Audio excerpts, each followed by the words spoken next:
When I was young, I saved a beggar. Later, he became my family's secret guard, tasked with protecting me. But he always put my elder sister first.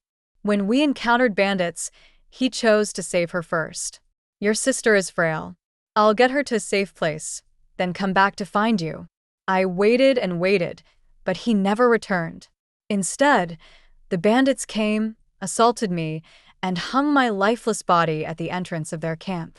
When I opened my eyes again, I found myself back at the time when my father asked me to choose a secret guard. I pointed to the young man beside him. I choose him. On the day of my coming-of-age ceremony, my sister asked me to go out with her, but we were ambushed by bandits. Her guards were gone, and only my personal guard was with me.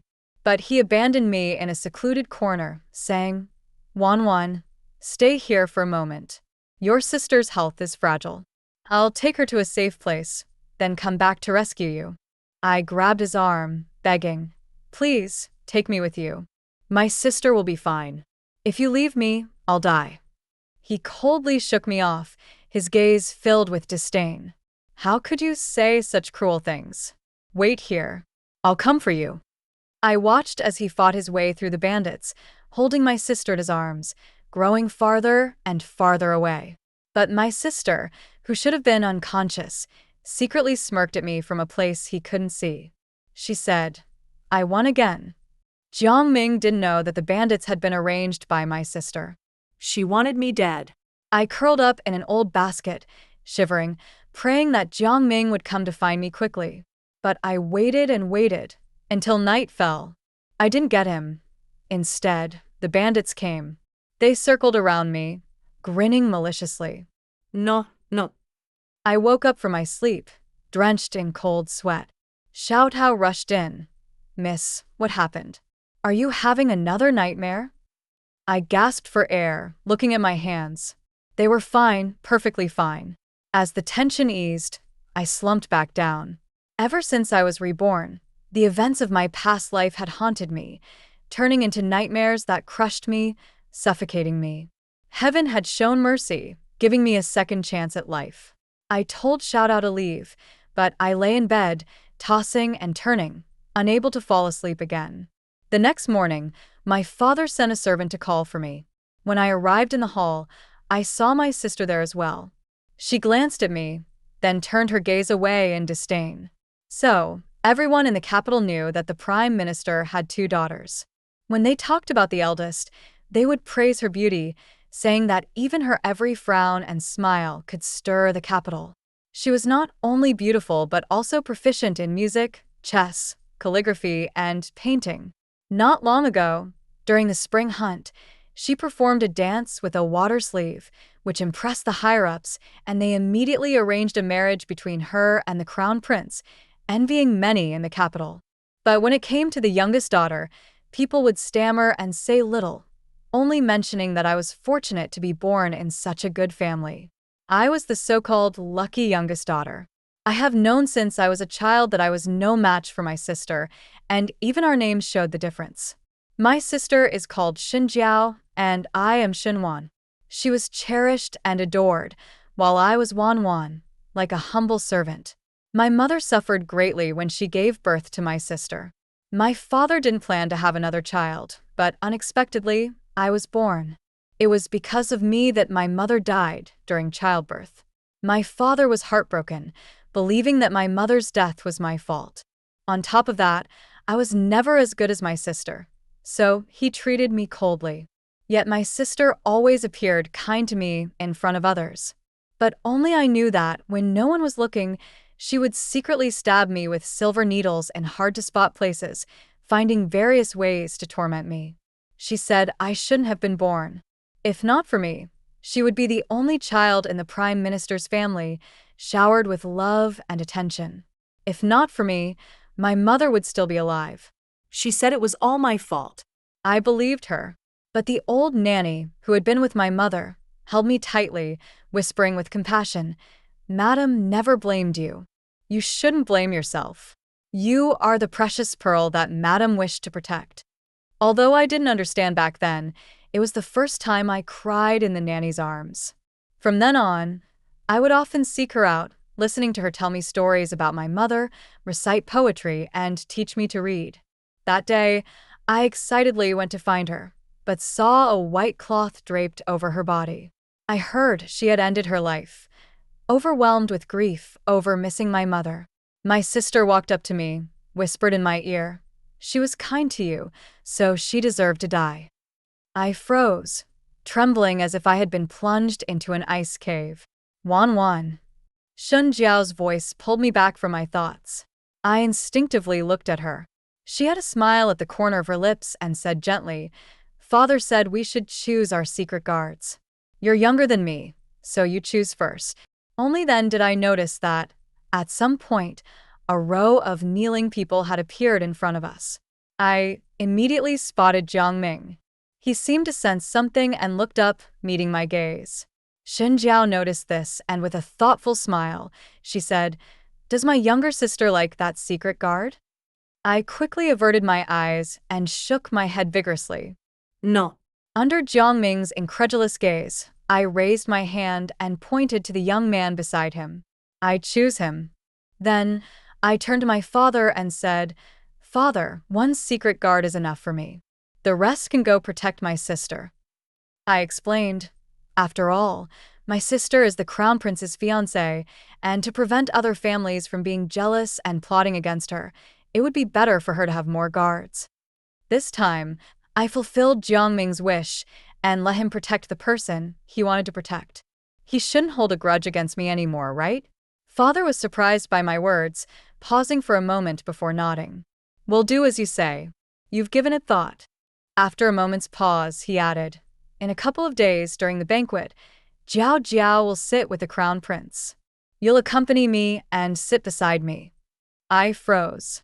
In my past life, this never happened. Shen Jiao stared at me and suddenly smiled. "Wan Wan, as expected of my good sister. You truly care about me." "Thank you, sister." I didn't want to stay any longer, so I found an excuse and returned to my courtyard, finally feeling like I could breathe again.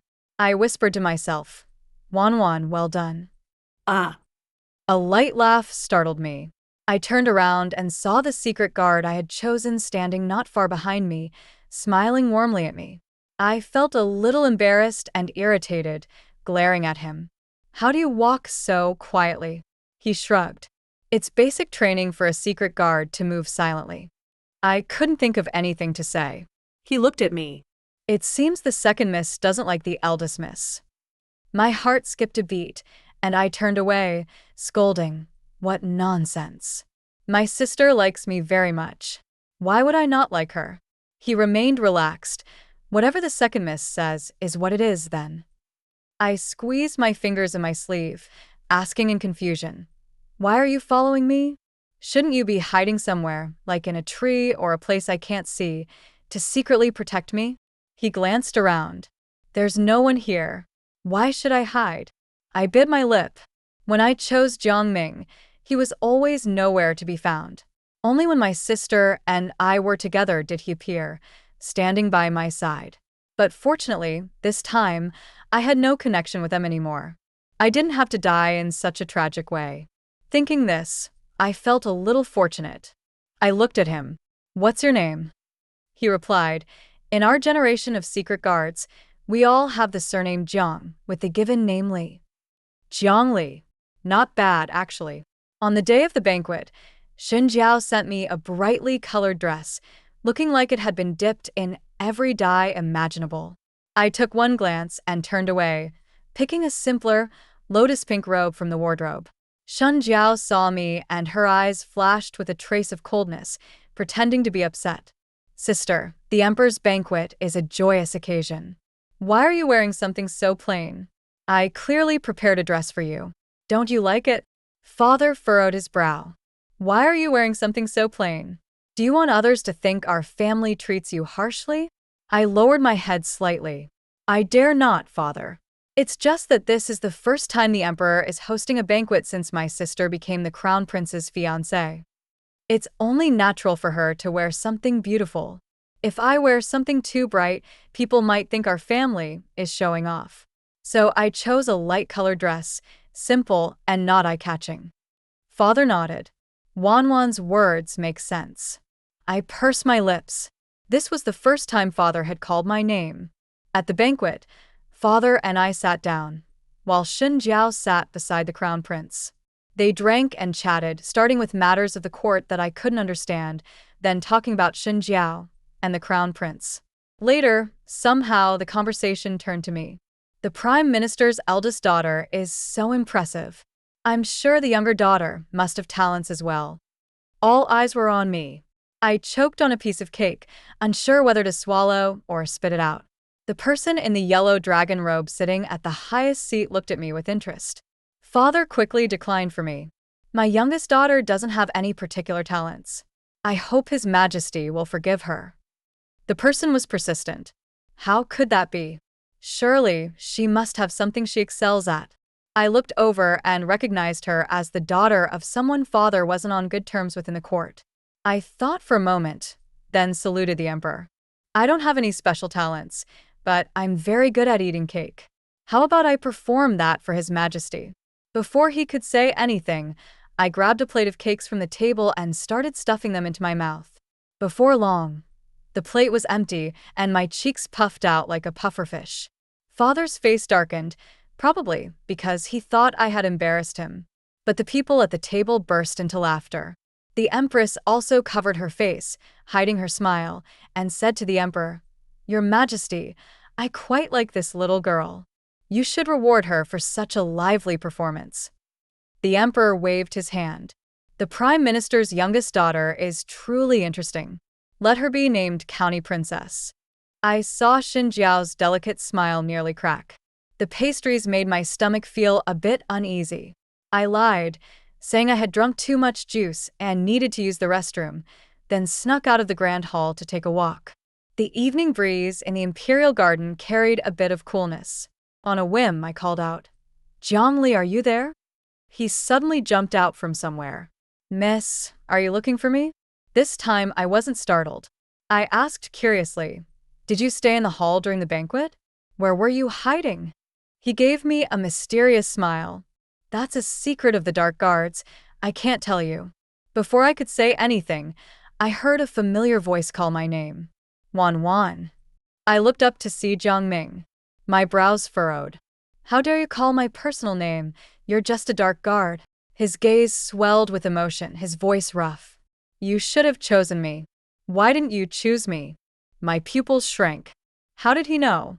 Could he have returned? The thought of him leaving me behind made my body tremble uncontrollably. I instinctively grabbed the sleeve of Zhongli, who was closest to me. Zhongli glanced at me and shielded me behind him. "Jiang Ming, each serves their own master. Does the eldest miss know you're looking for the second miss? Moreover, the second miss chose me. Why are you saying such absurd things? If you take another step forward, don't blame me for being rude." I lowered my head, but could still feel Jiang Ming's scorching gaze on me. I lightly tugged on Jiang Li's sleeve. "I don't want to stay here anymore. Let's go." I pulled him back, not looking behind me. I walked as fast as I could, trying to escape. Unexpectedly, the person behind suddenly stopped. "Miss, you've gone quite far." I couldn't stop in time and stumbled, falling into his arms. His voice, laced with amusement, rang out above my head. "Miss, you should watch where you're going." My body stiffened, and the memories of being bullied flooded my mind. Tears flowed uncontrollably. I muttered softly, "No, please don't know." He let go of me, bent down to meet my gaze, his brows furrowed in unhidden worry. "What's wrong, miss? Don't scare me." I looked at Jiang Li's face, and for a moment, it felt like I was drowning and holding onto a piece of driftwood. I clutched the corner of his clothing. "Jiang Li, will you always protect me? Will you always be kind to me?" He seemed confused but nodded, following my words. "Yes, I will swear to protect you with my life and always be good to you." It felt like I had asked this question to Jiang Ming in my past life. He shifted his gaze and said, "Dark guards protect their masters. It's our duty." He referred to master in general, not just me. I wiped away the tears on my face and shook my head with a smile, saying seriously, Zhongli, just protect me, don't be kind to me, or you'll die. He stared at me, then suddenly kneeled, his right hand placed over his heart. From the moment I became your dark guard, my life belongs to you, Mississippi. I swear, with my life, to protect you. Under the moonlight, my heart raced. He was the second person, after the maid who served my mother, to firmly promise to protect me.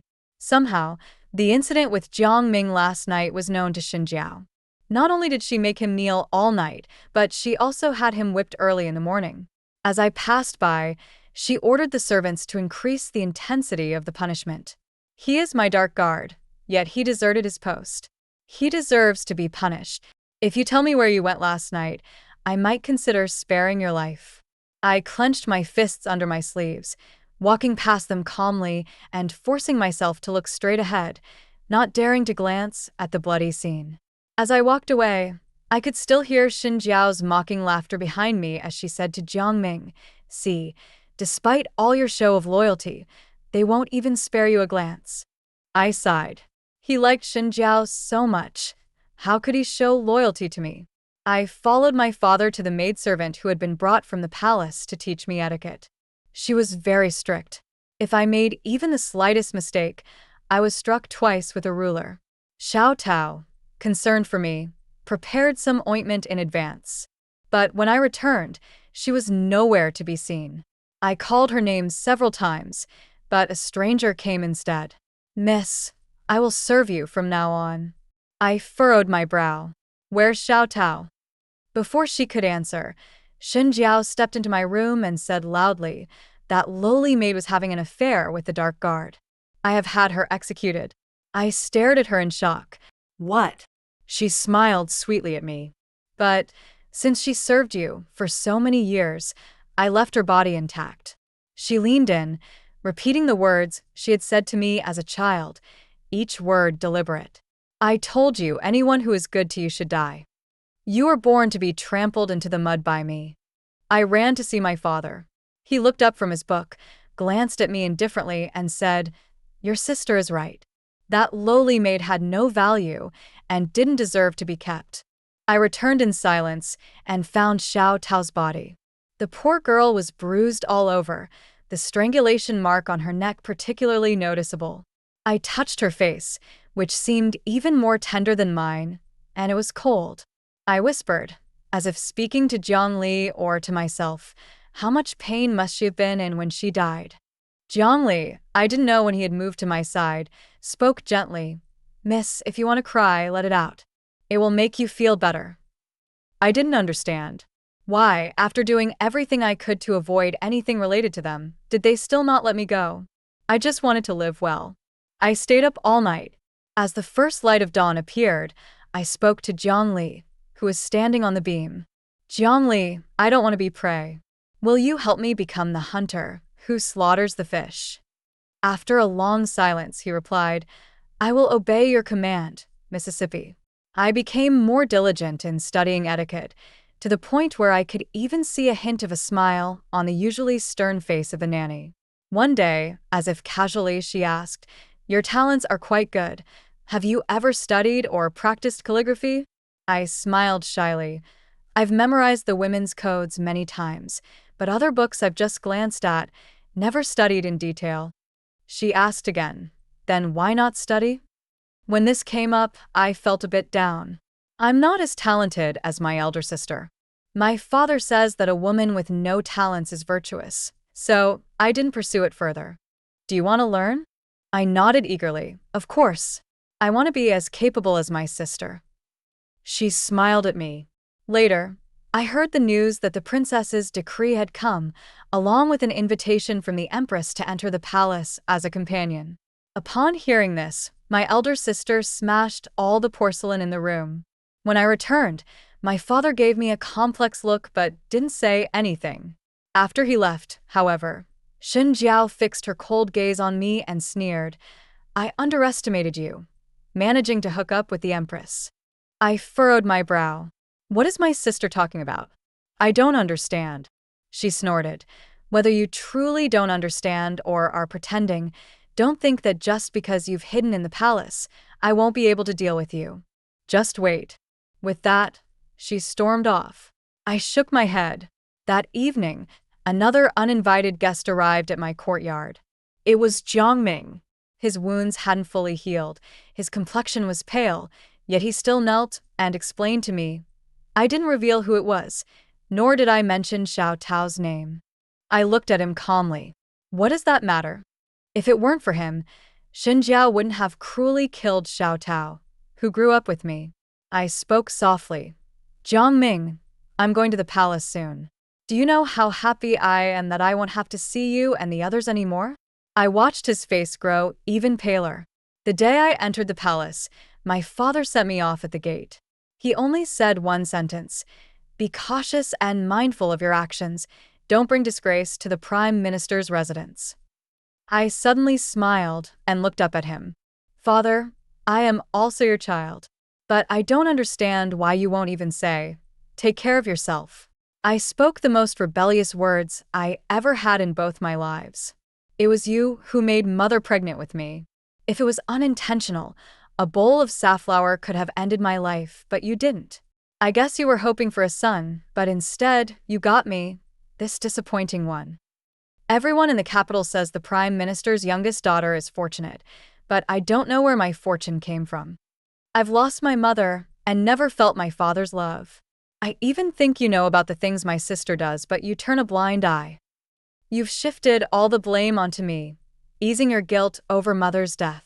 In the end, you even believe it. You believe it because of me, and that's why Mother died. I wiped away the tears from the corners of my eyes, forcing a faint smile. I once thought of going to be with Mother, but Mother's closest nanny told me I was the child she most wanted to give birth to. I was her precious pearl and should shine brightly. I let out a deep breath. Even if Father doesn't say it, I understand. The Prime Minister's residence rises and falls together. So you needn't worry. But I'll say one thing. If my sister causes me trouble first, I won't care about face anymore. Now, I shall leave. I bowed my head, not looking at his face, and stepped into the sedan chair. The driver urged the horse forward, and I let the tears dampen my dress. I knew Zhongli was nearby, so I spoke softly. Zhongli, where's your home? He paused for a moment before replying. It's far away. But you still have a home, I said. However, Zhongli, I no longer have a home. Upon entering the palace, I went to pay my respects to the Empress. As soon as I knelt, she rose from her seat, took my hand, and helped me up. Good child, you've had a long journey. You must be tired. I responded obediently. Empress, I am not tired. After a bit of small talk, a maid came to pass on a message. Your Majesty, His Highness has come to pay his respects. She nodded. Let him in. I saw a young man walk in steadily, his demeanor gentle as jade, bowing to the Empress. Mother, may you be in good health. The Empress nodded and raised her hand to introduce him. This is the County Prince. You should have seen him at the banquet. I gave a polite curtsy. I've seen the 7th Prince. He smiled at me, his lips curving into a soft grin. I remember you. You managed to finish an entire plate of pastries by yourself. I blushed slightly. The Empress laughed so hard, she nearly spilled her tea. He continued, if I had known you were here, I would have sent someone to bring 2 more boxes of pastries. The Empress laughed so much, her teacup tipped over. After chatting for a while, the Empress said she felt a bit tired, so the 7th Prince and I left her chambers. At the door, just as I was about to bid him farewell, he raised his eyebrows and smiled. Shall we chat? I paused for a moment, then nodded. All right. I also have something I'd like to say to your Highness. He led me to a side room. Once the maids had brought the tea, he looked at me and said, Mother wants to match us together. What do you think about that? I was surprised by his straightforwardness and froze for a moment. He continued, I think you are very interesting. If I were to marry you, I would be willing. I felt my heart in turmoil, unsure of how to respond. He seemed to notice my hesitation and smiled lightly. It's fine. Think it over and answer me when you're ready. There's no rush. Didn't you just say you had something to tell me? Go ahead. I pressed my lips together and bowed to him. What I'm about to say may be quite inappropriate, so please forgive me, Your Highness. He looked at me. Go ahead. I looked at him with determination. I wish to help Your Highness, to help you attain the position you desire. Actually, I had heard about this in my previous life. The emperor's favorite was the empress, and he had intended to pass the crown prince position to the seventh prince. However, the empress's family pressured the emperor, forcing him to name the empress's eldest son as the crown prince. On the court, the two were always at odds, with the seventh prince holding the upper hand. The crown prince was like mud that couldn't prop up a wall. Had that incident not occurred, perhaps there would have been room for change. After saying this, I couldn't help but break out in a cold sweat. I felt his gaze on me. Then he slowly spoke. You have quite the nerve. But you've been living in the inner palace for a while. Who told you about all this? Was it Minister Shin? I shook my head. Not my father. The matter between His Highness and the Crown Prince has been discussed widely in the public. I just took a gamble. He chuckled softly. Minister Shen is quite capable on the court, but when it comes to family matters, he's blind. He dotes on that empty shell of a person, while the capable ones are left in the dust. He paused and then said, Sit down and talk. What do you plan to do to help me? The conversation continued until dusk. I returned to the palace, to the chambers the Empress had prepared for me, massaging my sore and stiff shoulders. Suddenly, Zhongli appeared. Does Miss Air like the seventh prince? I looked at him through the bronze mirror, seeing his tall figure behind me. Dressed in black, he blended with the night, and even his beautiful face was half hidden in shadow. I asked, Are you curious? He crossed his arms, silent. After thinking for a moment, I answered seriously, I don't like him, but if I must marry after my coming of age, he would be my best choice. I see. In the next moment, he disappeared, his whereabouts unknown. The Empress arranged for me to become the seventh prince's personal reader. She said that a girl reading more books could only benefit. However, on the first day, I ran into Shun Jiao. When Shun Jiao saw me, her pupils dilated, and she quickly strode toward me. Sister, why are you here? Did you come because you missed me? But secretly, she tugged at my wrist, hurting me, and whispered, What are you doing here? Hurry and leave. The seventh prince's voice came from behind. Miss Shan is mistaken. She's here with me. Her grip loosened, and I quickly freed my wrist. The seventh prince then used this opportunity to pull me behind him. I glanced at my wrist, which he had just held, and discreetly wiped it with my sleeve. Shen Jiao forced a smile. So you came with the seventh prince. Sister, why didn't you tell me? I answered slowly. I wanted to say it, but you didn't give me the chance. She struggled to maintain her composure. By rights, the seventh prince should call me Crown Princess. He shrugged. Once you marry my older brother, I'll call you that. But for now. He sneered, clearly not caring about Shen Jiao. Laughter bubbled up from the surrounding people. Shen Jiao's eyes quickly filled with tears. How could the seventh prince speak so harshly? Did someone tell you something? Her gaze shifted toward me, intentionally or not. Your Highness, please be careful not to be deceived. The seventh prince sneered. So, you're implying your own sister might deceive me? She began to sob again. Your Highness, you misunderstand me. He ignored her and led me to my seat.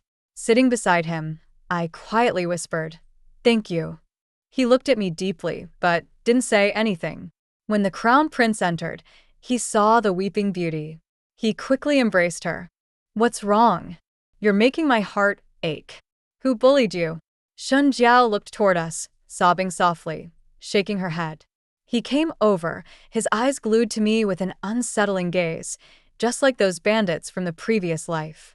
The crown prince raised an eyebrow.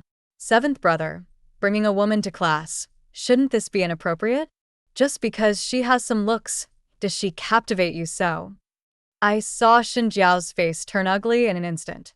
The seventh prince, however, was unfazed. Brother, you joke. She is my mother's chosen reader and the county lord who is appointed by the emperor. Shun Jiao quickly wiped her tears and spoke to the crown prince. Your Highness, no one bullied me. I was just so happy to see my sister that I cried. He seemed to ponder for a moment.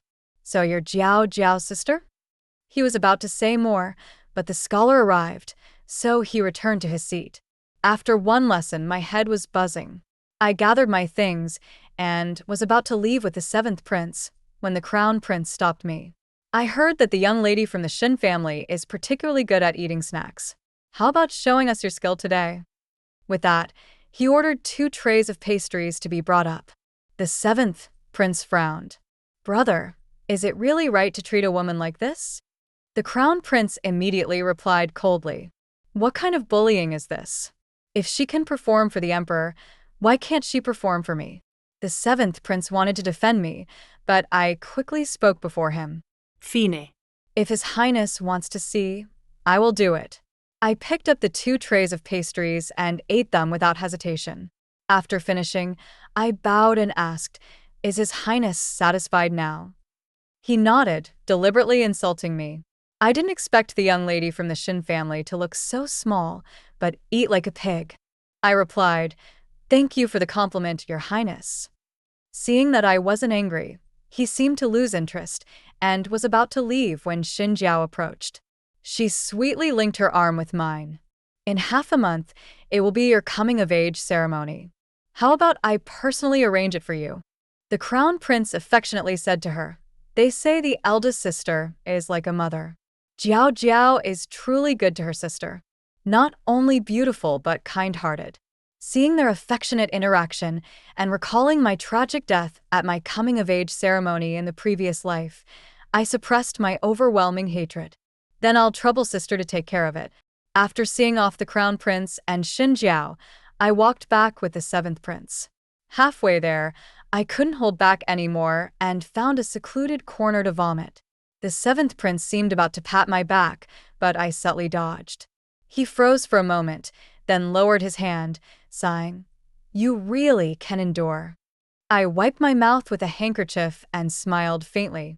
The things I endure aren't for nothing. I was feeling very sick. As soon as I returned to my chambers, I dismissed all the maids and lazily collapsed onto the bed. I fell asleep without realizing it. I slept straight through until evening. When I woke up, I noticed a blanket had been placed over me, and a delicate little box and a cold, dark herbal medicine were sitting on the table beside me. I opened the box and smelled it, some kind of herb. You're awake, came Jiang Li's voice, hoarse from the rafters. The herbal medicine is for nourishing your stomach. I'll have someone heat it up for you to drink later. The box contains a medicinal plaster for your wrist. You should apply it. I rolled up my sleeve, revealing the bruise on my wrist where Xin Jiao had grabbed me earlier. I raised an eyebrow. How did you know I was hurt? He gave a brief explanation. When she grabbed your wrist, I saw you frown. I was a little taken aback. I hadn't expected him to notice such a small detail. My heart started to race uncontrollably again. I cleared my throat and looked out the window, cheerfully asking, What a round moon. Is today the 15th? Yes, it is the 15th, he replied. I jogged over to the window to look at the moon. He followed behind me at a leisurely pace. Miss, would you like to see the moon from a better spot? I turned to look at him, puzzled. A better spot? Where is that? Suddenly, he picked me up in a horizontal hold. Apologies, Mississippi. When he touched me, my body stiffened involuntarily. The memories began to flood back. But then I smelled a sharp pine and bamboo fragrance on him, which oddly comforted me. He jumped us out the window, avoiding the maids stationed outside and the patrolling guards, then used light body skills to take me up into a large tree. I shut my eyes, afraid of being discovered, and covered my mouth with my hand, trying to hold back a scream. His voice came, full of amusement. Miss, how can you enjoy the moon without opening your eyes? I pressed my lips together and, after hesitating, cracked my eyes open slightly. The entire palace was visible, and I felt closer to the moon. I bravely opened my eyes fully and sighed in awe. So beautiful. Zhongli looked at me and agreed. Yes, very beautiful. Clearing his throat, he continued, back in my hometown, there's a saying when looking at the moon. The moonlight tonight is beautiful. Curious, I asked, what does that mean? He didn't answer but instead said, you say it and maybe your wish will come true. I, not suspecting anything, whispered to the moon. The moonlight tonight is beautiful. He was by my side. Yes, and the wind is very gentle. The casual compliment from the crown prince eventually led to Xin Jiao's resentment. It wasn't long before someone from her side attempted to harm me, only to be caught by Zhongli. It was one of the maids I had brought from home, who had sprinkled some unknown powder into my washing basin. I calmly looked at her. If that's the case, you can wash it yourself. She was terrified, banging her head on the ground, begging me to spare her. I sighed. People are like this. Unless the pain is on their own backs, they won't understand it. I didn't feel any mercy, and I had the other two maids hold her down to wash her face. Soon, her face began to rot. Xin Jiao wanted to ruin my looks. I rolled my eyes, deciding to use this opportunity to take action. So, I brought the maid to the Empress's presence, crying. The Empress took me to the door of the Queen's chamber to plead for justice. Oh, dear heaven, please, Empress, you must support us. If anything happens to the county princess in my palace, how could I bear such a responsibility? There was no trace of the usual majesty in the Empress's voice. When the Queen's chamber opened, it wasn't the Queen who appeared, but the Emperor. He had a stern look on his face. You'd better explain carefully what has happened. The Empress went into detail. She wiped her tears with a handkerchief. The Crown Prince's wife and the County Princess are sisters, and they get along well. I really don't understand why she would do such a thing. It must have been someone else's instructions. The Queen, sitting on the side, was furious. What do you mean by that? The Emperor frowned, turning his gaze to me. Little girl from the Xin family, do you have anything to say? I immediately knelt and quietly murmured, Your Majesty is wise. It was my fault. I made the Crown Prince and my sister unhappy, which led to all of this. Everything is my fault. The more I tried to cover up, the more suspicious the higher-ups became. So, I decided to tell the truth. I took the opportunity to mention the Crown Prince forcing me to eat the pastries. As I spoke, my voice began to crack, and tears fell one by one. I know I'm guilty. I upset the Crown Prince and his wife, but I don't think I deserve death. Please, Your Majesty, spare my life. The Emperor, listening, gritted his teeth. This is the good son you've raised, Empress? The Empress immediately knelt, pale-faced, and admitted her mistake. Finally, the Emperor sighed. Little girl from the Xin family, I will investigate this thoroughly and give you an explanation. In the end, he softened toward the Crown Prince, finding some maid to take the blame. But of course, it wasn't going to be that simple. I sent word out of the palace. Within 2 days, a rumor spread through the city. It was said that the Crown Prince had been enraged because of the Crown Prince's wife, and people praised their good relationship. But later, someone heard that it was the Crown Prince's wife's younger sister who had been mistreated. There were also rumors that her face had almost been ruined in the palace. The gossip spread like wildfire, eventually turning into a story that the Crown Prince had fallen for the younger sister of his wife. The Crown Prince's wife, jealous, had sent people to ruin her younger sister's appearance. People talked about it incessantly, even saying that the Crown Prince was unworthy of his position. Even in the court, many ministers filed complaints against him. The Emperor initially planned to suppress the matter until the heat died down, then handle it lightly. But the Crown Prince was foolish and verbally attacked the ministers who had accused him in court. The Emperor was furious and immediately placed him under house arrest. The Crown Prince blamed Xin Jiao for everything, and their relationship became much colder. Xin Jiao came to find me, wanting me to help explain, but I feigned illness to avoid her. At that time, I was playing chess with the 7th prince. He made a move with the black pieces. Looking up at me, he said, The way you spread the rumor, Wan Wan, was brilliantly executed. Noticing my gaze, he smiled slightly. May I call you Wan Wan? I pursed my lips. Yes, you may. He laughed softly twice and then asked, I wonder what Wan Wan's plans are next. I thought of the flooding disaster in Lingnan from my past life and placed a white piece down. The flooding in Lingnan. I hope your highness will fully commit to it. In my past life, the emperor had sent the crown prince to aid with the disaster relief, but he had greedily pocketed the money meant for the people. When he encountered the refugees, he labeled them as rebels, killing and punishing many, causing the people great suffering. In this life, the emperor hoped that the crown prince could redeem himself, so he sent him to assist with disaster relief again. However, the seventh prince had secretly gathered evidence of his corruption. The emperor was deeply disappointed, stripped him of all power, and confined him to the eastern palace for reflection. He entrusted the relief effort to the seventh prince. The common people praised the seventh prince and his prestige soared. When Zhongli brought me this news, I was tending to my flowers and plants. He spoke sarcastically. Miss Eyre really works tirelessly for the seventh prince. I smiled slightly. It's not about working tirelessly. We simply help each other. I assist him in securing that position, and he helps me with my revenge. He lazily added, If you're looking for revenge, I can help you too. I can quietly bring mischief over. After all, among all the dark guards, no one has better martial skills than me. I chuckled softly. He was no longer bothering to call me Mississippi. I said, killing her would be too merciful. Shun Jiao has always been proud. I want to crush her self-esteem little by little and torment her. That way, I'll truly avenge my Xiao Tao. And all the suffering I've endured in both lifetimes. He fell silent for a moment. If I die, Miss Eyre, will you seek revenge for me too? I was startled. Zhongli, you won't die. He suddenly grinned, his smile as bright as clear skies. Of course I won't. The disaster relief effort came to a close, and my coming-of-age ceremony was scheduled.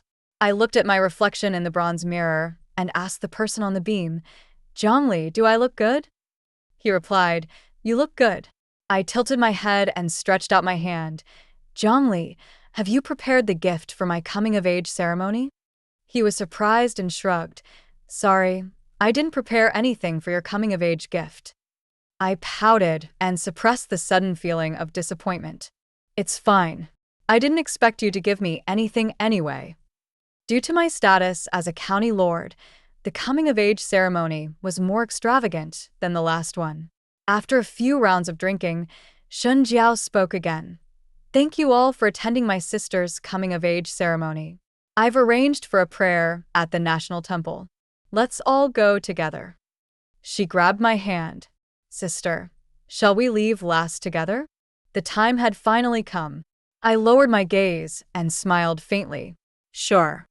She intentionally dragged her feet, waiting until most people had already left before she and I finally took the carriage.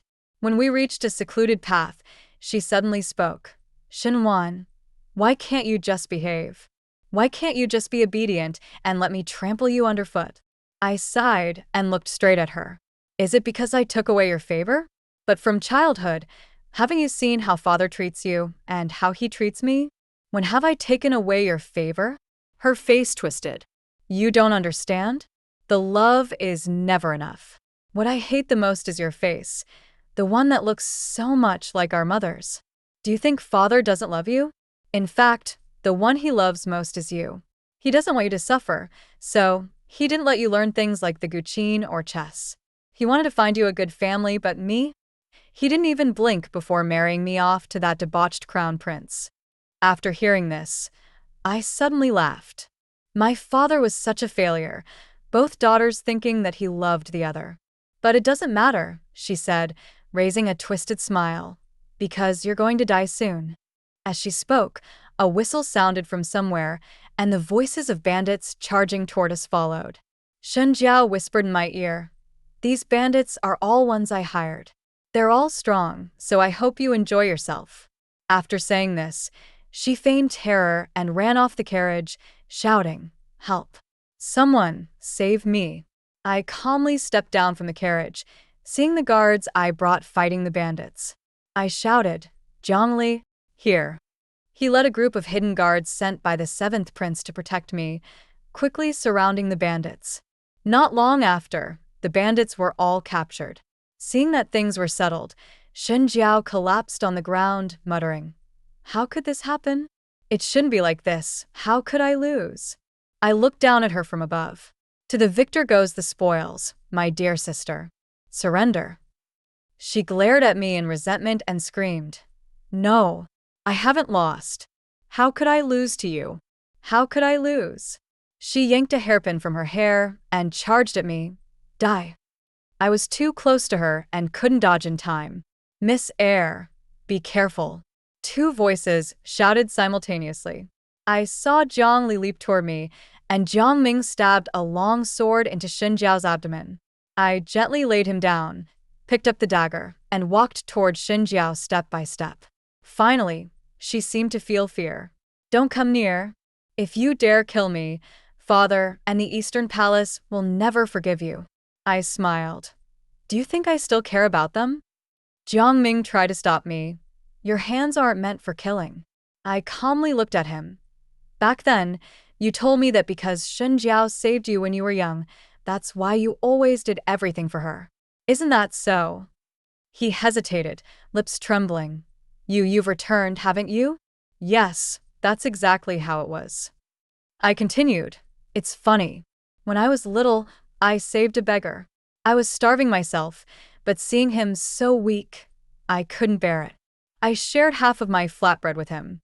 Jiang Ming, don't you think that's a coincidence?" With every word I spoke, his face grew whiter. It turned as pale as a ghost when he finally whispered, "So, the girl you saved back then, was it Miss Eyre?" I didn't answer him but simply asked, "Are you still going to stop me?" He fell silent and moved aside. "Leave the rest to me. This is what I owe you, Miss Eyre." I nodded and walked past him. Just knowing is enough. Behind me, the sounds of fighting echoed. I saw the terrified expression on Shen Jiao's face and smiled brightly. "Don't worry, sister. How could I bring myself to kill you directly? You've tormented Xiao Tao and killed Zhongli. You should suffer the pain they went through before you can die." I walked up to her and said, "Let's start with that proud face of yours." Without hesitation, I slashed down with the dagger. Blood splattered on my face, leaving a sinister red mark by my eye. I continued to carve deep, non-lethal wounds across her arms and legs. It wasn't until the seventh prince arrived that he stopped me. "Wan, that's enough. It's enough." I glanced at him and turned back to Shen Jiao. "This is just the beginning." He grabbed my hand. "The crown prince has fallen. I can take her back and leave her to you for whatever you wish." I paused. "Are you serious?" He nodded. I threw the dagger aside and looked at Shen Jiao as if she were a dead dog. "I'll make sure to torture you properly." I turned away and saw that Jiang Ming was severely injured, barely holding on to his life, his gaze longing as he looked at me. I spoke softly. "Jiang Ming, why is it Zhongli who's dead and not you? Why are you still alive? I'll never forgive you. Just die already." He coughed up a mouthful of blood and finally exhaled his last breath. I buried Zhongli with great honors and locked Shen Jiao away, having people cut off pieces of her flesh every day. If she couldn't endure, I had her revived with ginseng soup. Even so, she managed to hold on for 3 years before finally dying. When my father heard about this, he turned gray overnight and requested to retire and return to his hometown. Before leaving, he wanted to see me, but I refused.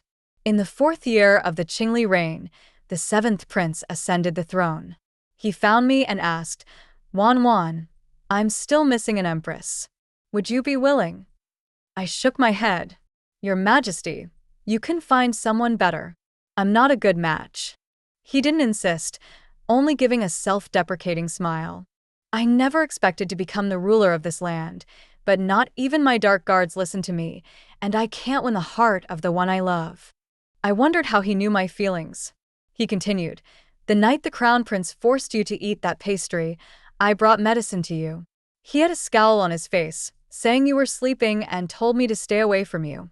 Later, when I came to see you again, I saw him carrying you up a tree, and you were laughing so happily. I knew then that you liked him. I smiled faintly and bid him farewell. I never married. When I turned 70, I suddenly felt that my time had come. I put on the bamboo hairpin that I had kept so carefully, smiling faintly as I lay down on the bed and peacefully fell asleep. I must have died. But then, I found myself in an entirely unfamiliar place. Before I could even react, I was being urged to go to school. I walked dazedly into the so-called classroom and immediately saw the boy I had longed for. He was still as carefree as ever. I walked over and extended my hand. Hello, my name is Xinwan. This time, I've come to meet you.